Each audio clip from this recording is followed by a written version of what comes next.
Jésus et ses disciples entrèrent à Capharnaüm. Aussitôt, le jour du Shabbat, il se rendit à la synagogue, et là, il enseignait. On était frappé par son enseignement, car il enseignait en homme qui a autorité, non pas comme les scribes. Or, il y avait dans la synagogue un homme tourmenté par un esprit impur qui se mit à crier. « Que nous veux-tu, Jésus de Nazareth? Es-tu venu pour nous perdre? Je sais qui tu es le Saint de Dieu. » Jésus l'interpella vivement. « Tais-toi, sors de cet homme. » L'esprit impur le fit entrer en convulsion, puis, poussant un grand cri, sortit de lui. Ils furent tous frappés de stupeur et se demandaient entre eux qu'est-ce que cela veut dire. Voilà un enseignement nouveau donné avec autorité. Il commande même aux esprits impurs et ils lui obéissent. Sa renommée se répandit aussitôt partout dans la région de la Galilée. Évangile selon saint Marc, chapitre 1, 21-28.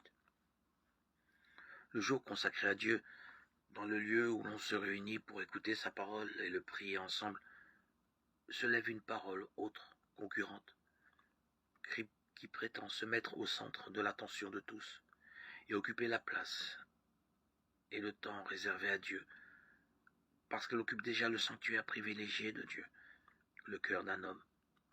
Le cœur de l'homme est l'enjeu d'une lutte entre, d'un côté, des voix qui prétendent savoir et publier la vérité définitive, et de l'autre, celles qui offrent de croire pour connaître au-delà de toute maîtrise.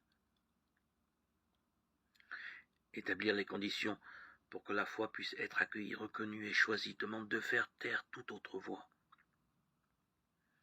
Le ministère de Jésus va éclairer cet enjeu dans une variété de situations.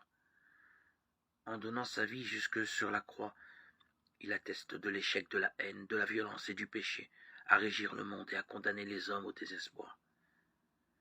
Christ ressuscité, viens toi-même à travers